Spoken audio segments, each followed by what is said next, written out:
Amados, o texto em apreço lido traz-nos uma reflexão muito importante. Jó, todos conhecem de cor salteado acerca da narrativa sobre o patriarca Jó. Jó significa aquele que é perseguido. E as temáticas do livro de Jó é a seguinte forma: porque o justo sofre. De verdade, nós temos algumas indagações. Haja vista que o livro de Jó, se nós observarmos, os eruditos afirmam e confirmam, sendo ele o livro mais antigo da lei de Deus, Jó, ele está evidentemente intrínseco no texto e no seu contexto, uma era patriarcal. Haja vista, alguns afirmam, período este, quando na era salomônica, como também na era abraâmica, ou você no período este que os patriarcas, haja vista que quem monografou de uma forma marcante, eles afirmam e confirmam sendo Moisés. Haja vista que Jó traz-nos uma retratativa e dentro que você vai ver um texto, uma visão poética que traz para nós reflexões importantes. E o que me chama a atenção, no capítulo 1, vai discorrer-nos acerca deste personagem chamado Jó. Quando a Bíblia deixa bem claro, dizendo, mesmo a biografia, as características deste personagem, dizendo que era um homem temente a Deus, um homem justo, que se desviava-se do mal. Você vai ver a característica e você vai ver, é uma pessoa sincera, do latim é sincera, e não tem subterfúgio. É uma pessoa que diante de Deus tem sua integralidade e anda em retidão diante de Deus. Mas quando você observa, a vida deste era abastado, o homem mais rico da terra daquele tempo, a ponto que se avantajava em todos os aspectos, tanto financeiro, mas também era um homem que adorava a Deus, edificando altares. O que me chama a atenção, que no capítulo 1, a gente vai deixar bem claro que tinha 7.000 ovelhas, 3.000 camelos, 500 juncas de boi, 500 jumentas, tinha sua prosperidade avantajada, a sua família embasada, os seus filhos, a sua família, a base do alicerce estrutural, Jó tinha.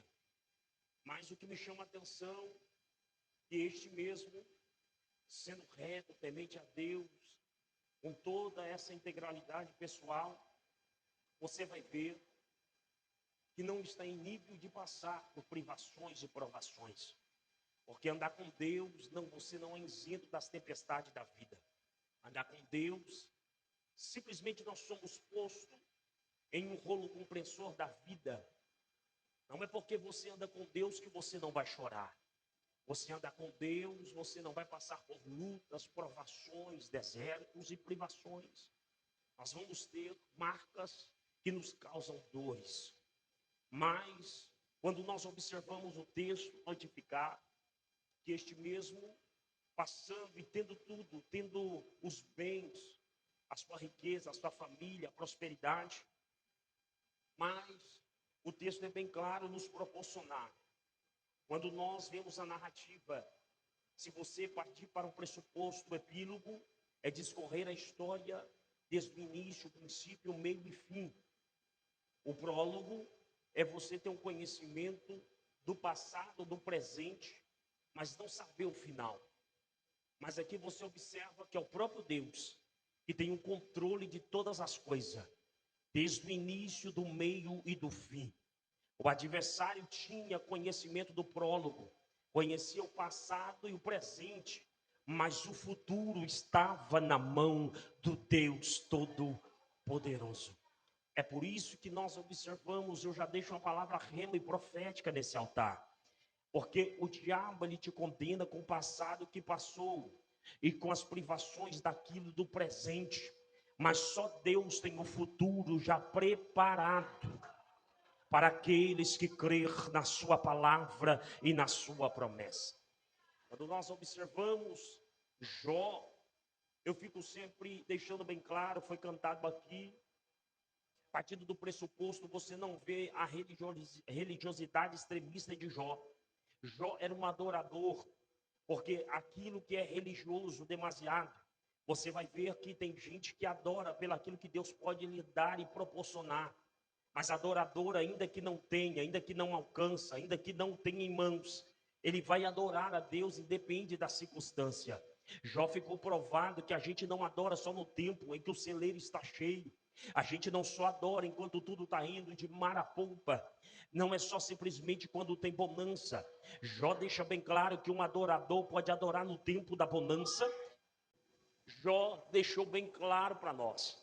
Mas o que me chama a atenção, queridos, eu quero aqui deixar bem claro que o adversário, aquele que veio, quando você observa desde os tempos antigos, Isaías capítulo de número 14, você vai observar que o mesmo, ele teve o sentimento de subir, de galgar uma posição, e o próprio Deus o abate. Você observa que Isaías havia profetizado. Ezequiel capítulo 28 diz que era o feridor de medidas. O mesmo andava em pedras afogueadas.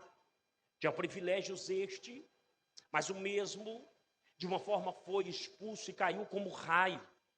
Quando você olha no livro da Gênesis, você vai observar que este vai usar uma serpente astuta, mais alimária da terra, e naquele momento provoca a queda de Adão e Eva. Você observa que no Antigo Testamento, o adversário Satanás, ele entra na presença de Deus só no Antigo Testamento, apóstolo. Por que você não vê Satanás mais na presença de Deus no Novo Testamento? Por quê? Porque a igreja, ela foi alcançada de tal maneira que o véu do templo se rasgou, e agora Satanás não entra mais na presença. Agora é a igreja que entra na presença de Deus. Sabe por que Satanás entrava? Observa que no livro de Jó teve uma reunião. Essa reunião não foi no estado físico terrenal, mas foi num lugar celeste. Vamos crer que no terceiro céu. Observa bem que tanto não estou falando apenas no sentido do céu mediorando, não simplesmente do céu, simplesmente que nós olhamos com os olhos nus, não segundo o céu dos astros, mas eu estou falando é um lugar celeste. Esta reunião, o próprio Deus vai dar testemunho do mortal na terra nesta reunião. E a Bíblia declara que o próprio Deus diz: observaste tu meu servo Jó, servo doulos, Jó, o nome, identidade, dizendo: observaste o meu servo, homem íntegro na minha presença, homem que se desvia do mal. Observa que quando este adversário, ele vai de uma forma acusar Jó, dizendo também: tem tanta regalia, tanta riqueza, 7.000 ovelhas, 3.000 camelos, 500 jucas de boi, filho, prosperidade, riqueza. No capítulo 29 de Jó, diz que Jó era o mais rico do Oriente naquele tempo, tanto que os anciãos se assentavam para ouvir o conselho e a admoestação de Jó. Este Jó que eu estou pregando, diz que esse mesmo, ele passava os seus pés no azeite, passava com o leite das cabras. Observa que era muita regalia. Este Jó, enquanto os jovens ficavam em silêncio para ouvir um sábio, aconselhava, os príncipes colocavam a mão na boca, porque era um sábio que estava ali. Então, este mesmo que ajudava, aquele que outrora admoestava, aconselhava, que galgava posições, riqueza. Observa, o texto é bem claro nos informar. O adversário, Satanás, disse: com razão ele tem para adorar. tudo na casa dele é próspero. Ele está insinuando que Jó adora é pelos bezerros, pela vaca, pelos boi, pelas ovelhas, pela família que tem, pelo ouro, pela prata. Satanás está colocando, insinuando, dizendo, ele adora pelaquilo que o Senhor deu para ele. Ele adora pelaquilo que ele tem. Mas então o próprio Deus, dizendo, já conhecendo a integridade de Jó, disse assim, então tem uma coisa, pode até tocar. E a Bíblia declara que as notícias não são muito boas, notícia desagradável. Aqueles que estavam cuidando do gado vêm com a notícia dizendo, o fogo do céu acabou. Vem os cabelos, os sabeus tomaram os camelos.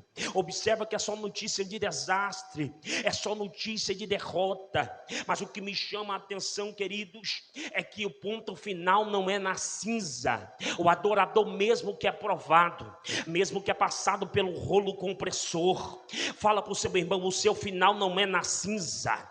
Ainda que você chega no estado final, você não pode deixar de adorar. Jó foi perdendo família, Jó foi perdendo boi, Jó foi perdendo ovelha. Mas no capítulo de número 1, versículo de número 18, estando ainda este falando, veio outro que disse, nós estávamos comendo, bebendo vinho, se alegrando em casa do irmão primogênito. Eis que um grande vento sobreveio da além do deserto e deu nos 4 cantos da casa. O vento na Bíblia, em Oséias capítulo 13, versículo 15, diz que o vento leste sopraria, ainda que no meio dos irmãos e gerando fruto, até secava-se então os rios e também secava-se a fonte. Oséias capítulo 2, versículo 4, o próprio Deus diz, portanto, eu vos atrairei a mim, levarei para o deserto e falarei ao vosso coração. Deus não leva no deserto para te matar, Deus nos leva no deserto para falar conosco, que é o nosso coração. Deus, ele não leva no deserto para matar. A prova de Deus não vem matar, a prova de Deus em forjar o nosso caráter, porque ele é o oleiro, nós somos o vaso, ele é o rei, nós somos servo. Então entenda, a prova que vem não vem para te matar. Mas o que me chama a atenção é que o vento, este vento é conhecido dentro da Bíblia.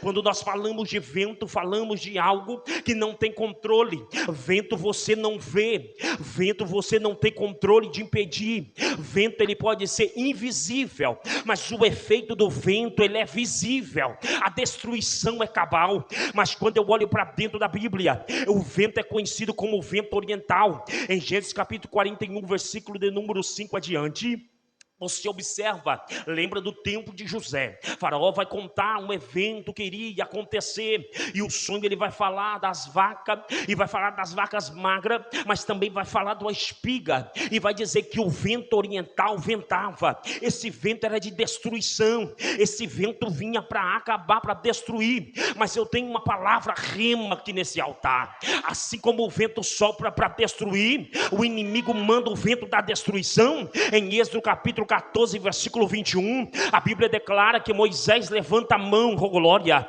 e naquele momento, na frente do mar vermelho, a Bíblia diz que Deus fez soprar um vento, apóstolo, um vento do leste, e este vento soprou e o mar se abriu, e o povo atravessou em terra seca.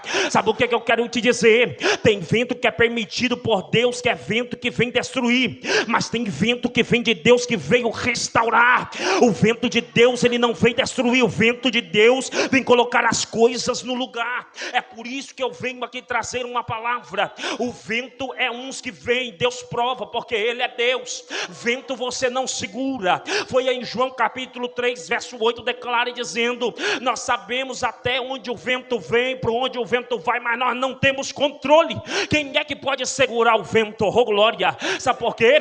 A Bíblia declara, o próprio Jesus em Mateus 7, 25, dizendo, ei, há uma diferença, uma casa que foi edificada sobre a rocha, então correram-se os ventos, soprou-se no rio, tocou-se nas paredes, mas não derrubou por causa do vento. Por quê? Porque estava solidificada na rocha. Oh glória a Deus. Ei, eu quero te dizer, árvore que tem raiz não tem vento que derruba.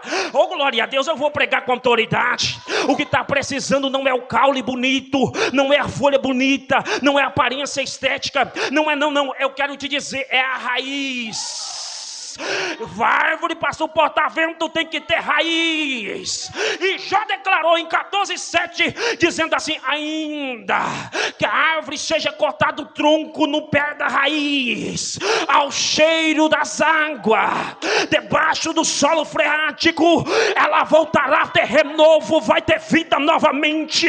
Sabe o que Jó está dizendo? Cortaram até o tronco, mas a raiz está aprofundada, e quando ela aprofunda, vai passando sobre o solo freático, e quando ela encontra água, ela extrai o melhor do pior. Oh, glória a Deus. Eu vou te dizer, você pode passar pelo amargo da vida, mas extrai a melhor lição, o maior testemunho. Você não vai parar na cinza, nem faz um cântico de adoração no meio do vale, no meio do deserto, faz um culto de adoração ao nome do Senhor.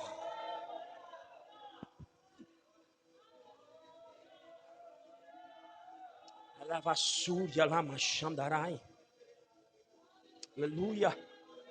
Oh, glória a Deus. Eu sinto a presença dele no nosso meio.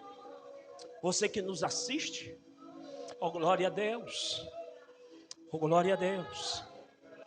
Se o vento estiver soprando, acalma. Aleluia. Aleluia. Apóstolo, certa feita, os discípulos estavam atônitos, perplexos, aflitos, angustiados. A Bíblia diz que veio um vento, uma tempestade.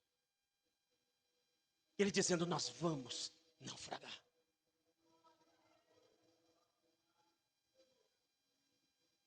Quem estava na polpa do barco, quem estava preocupado eram os discípulos.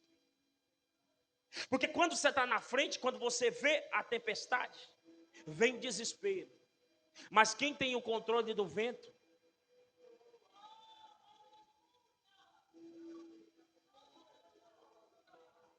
O que te preocupa? Ele está dormindo. O que eu perco o sono?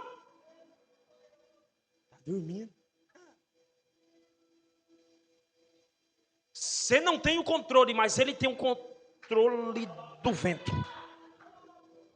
Está no texto. Aquieta-te mar, aquieta-te vento. E houve uma grande bonança. Aleluia. As piores tempestades não são os ventos que sopram do lado de fora. As piores tempestades, lá mais, é quando elas se afloram no âmago da alma. Lembra de 1 Reis, capítulo de número 19? Elias entra numa caverna. Aleluia. Mas quando ele fala, quem está dentro da caverna está lá dentro. Mas quem fala, a voz ecoa, o vento leva dentro da caverna.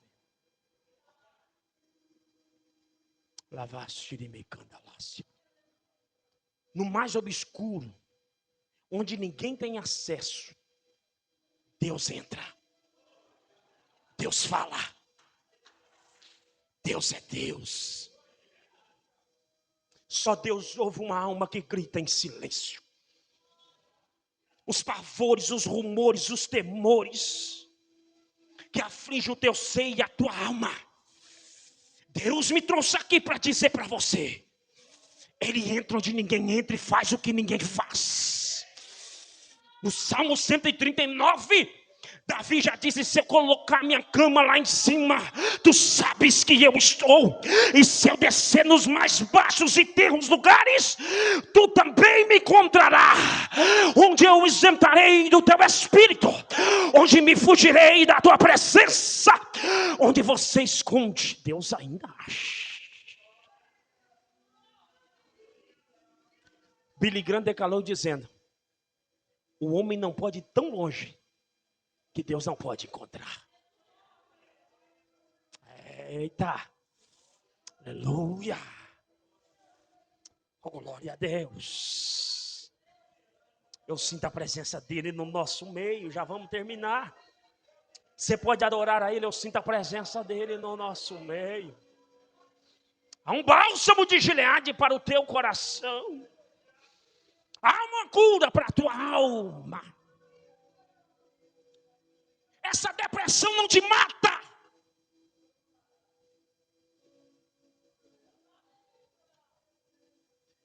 O adversário conhece o prólogo. Joga o teu passado por causa do seu presente e diz, não vai ter futuro. Mas não estraga o teu passado com um presente que não tem futuro. Porque Deus tem preparado coisas grandes. 1 Coríntios 2:9 diz, aquilo que o olho não e o ouvido não, é o que Deus tem. Aleluia, glória a Deus. Oh, glória a Deus. Eu sinto a presença dEle. Mateus, capítulo 7, 9, 10 e 11. Qual dentre vós, homem, que o seu filho lhe pedindo pão, você vai dar uma pedra? Ou lhe pedir peixe, lhe dará uma serpente? Vós, homens, sendo mau, sabeis das boas coisas para os filhos. Imagina o vosso Deus que está no céu. Não vai lhe dar coisas maiores e melhores quando vocês pedirem. Aleluia. Deus tem reservado algo, oh glória, glorioso. Um futuro de presente que vocês vão abrir a boca e dizer, só Deus fez, só Deus faz, só Deus fará. Ele é Deus, Ele é Senhor.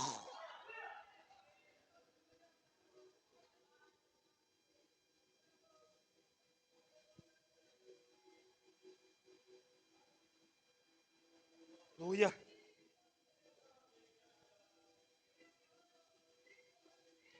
Perdeu tudo. E o intruso não desiste. Ele vem de novo. Jó perdeu, enterrou os filhos. Em Jó capítulo 2, versículo 9, nós vamos aplicar, senão vai virar vigília. Naquele momento, a companheira, a esposa de Jó, pendeu os lábios, pendeu a cabeça, afrouxa os lábios e diz, Jó, tu temes a Deus ainda? Amaldiçoa o teu Deus e morra. Como podes? Como Onésio. O bem de Deus você aceita. O mal não vamos aceitar. O sentido original ali no hebraico. Ela disse mais ou menos assim. Elohim pelakavamote. Pega a bênção de Deus e morre.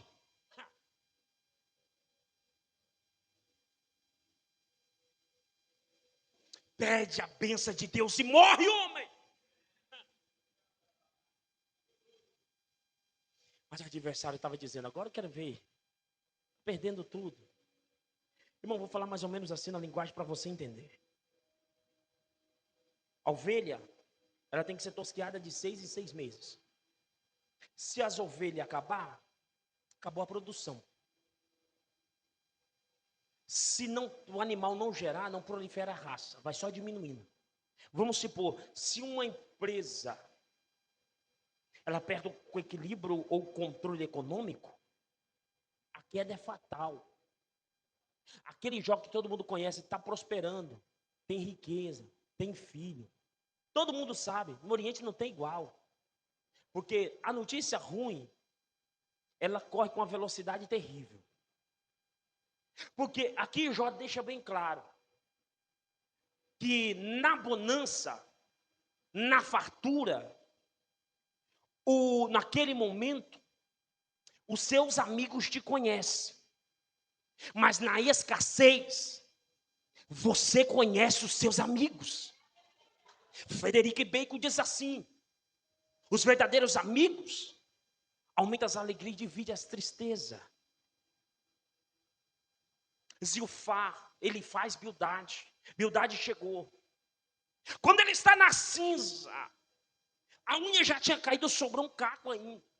Ele pega o caco de telha e começa a raspar. A furunculose estava demais. Imagina as noites de Jó. Estava borbulhando a carne. Estava burulenta. Você já pegou um pus e estourou o carnegão que sai? Imagina você e as noites não ter paz. E no meio do esterco do monturo, quem era do palácio vir para o lixo. Sem ter recado, aviso prévio, mas no mundo espiritual. Ele está na cinza com um caco de telha. Depois dos 7 dias, Bildade abre a boca e diz: realmente, você está em falta com Deus, tu pecou contra Deus. Amigo. Mas naquele momento, teus amigos estavam vendo a estética do lado de fora. No mundo espiritual, Deus estava trabalhando a favor da vida de um adorador. Ele está na cinza com um caco de telha, perdeu tudo. E nos lugares celestes está uma guerra, dizendo: ele vai blasfemar, ele vai murmurar, ele vai abrir a boca, ele vai... Só que em contrapartida, tinha alguém dizendo: ele vai adorar, ele vai adorar, ele vai adorar. Quando ele levanta, rasga, se joga na cinza, o texto diz que Jó levanta, mesmo com a cabeça rasgada, raspada, mesmo a cinza, e diz assim: Deus me deu, Deus tomou, bendito seja. O diabo diz: vai sair maldito. Não, bendito. Vai sair amaldiçoando. Vai não, vai bendizer. Bendito seja o nome do Senhor. Nu eu saí do ventre, nu tornarei para lá. Deus deu, Deus tomou. Bendito seja o nome do Senhor. Jó não blasfemou, mas Jó adorou em meio à cinza. Eu quero te dizer, ei, ao ponto final não é a cinza. No capítulo 1, ao epílogo, está dizendo é um início. Mas aquele que eu tenho o controle está dizendo está no meio. Mas lá no 42 diz: e Deus virou o cativeiro de Jó, quando ele orava pelos seus amigos. Enquanto os amigos estão dizendo está em pecado, porque tem uns arbustos por aí que sobrevoa, tem uns que é igual aquele urubu que só vai atrás de carniça. Irmão, eu vou dizer uma palavra rema. Sabe qual que é a diferença da serpente para a abelha? É que a abelha dá uma olhada e diz assim: eu tenho que produzir mel para comer e ficar alegre. Mas a serpente vai dizer: eu tenho que comer veneno para me matar muita gente. Deus não te fez ser serpente para matar, você é abelha para produzir mel. Sabe o que já está declarando? Eu fiz das minhas dores um júbilo de cântico, de adoração, para adorar o Todo-Poderoso. Fica de pé adorando. Fica de pé adorando. Shaide, você que é mais. Ainda é fácil a canta lá, machandarai. É calabachandarai. Você tem motivo para adorar a Ele nesta casa. Eu vou passar o microfone que é direito. Aleluia. Oh, Espírito Santo. Espírito Santo. Jó 23:10. E como ouro, Ele me poliu. Você não entendeu? Quanto mais fogo, mais brilho deu. Quanto mais põe no fogo, mais reluzente fica. Aleluia. Vai entender, irmão. Aleluia. Ficou notificado que um adorador de verdade adora com carro, sem carro, a pé, a cavalo, estando a pé, tendo dinheiro, sem dinheiro, com casa, sem carro, no aluguel. Ô glória, sabe o que ficou provado? Se você subir numa montanha, e escrever o papel e falar um monte de coisa ruim da pessoa que você não gosta e soltar ao vento, o vento leva. Leva, não leva, apóstolo? Leva. Todo mundo falando, lembra do Jó? Tinha 7.000 ovelhas, 3.000 camelos, 500 juncas de boi. Ó, está numa escassez terrível, está na cinza. Mas eu vou deixar uma palavra profética. Vem um doido para te dizer que Deus faz soprar as penas. Assim como tem bater língua para falar mal, apóstolo, vai ter que abrir a boca, mesmo membro caviar que abriu para meter a língua e falar mal, vai ter que dizer, aquele que estava na prova está abençoado. Silêncio. E me chama a atenção do 42 que diz assim, e Jó recebeu 7.000 ovelhas, tá isso? Não. A Bíblia diz que Deus dobrou. Dobrar é você fazer em duas. Se é 7.000, foi para 14.000 ovelhas. Fica em silêncio. Se era 500 juncas de boi, tem 1.000. Silêncio.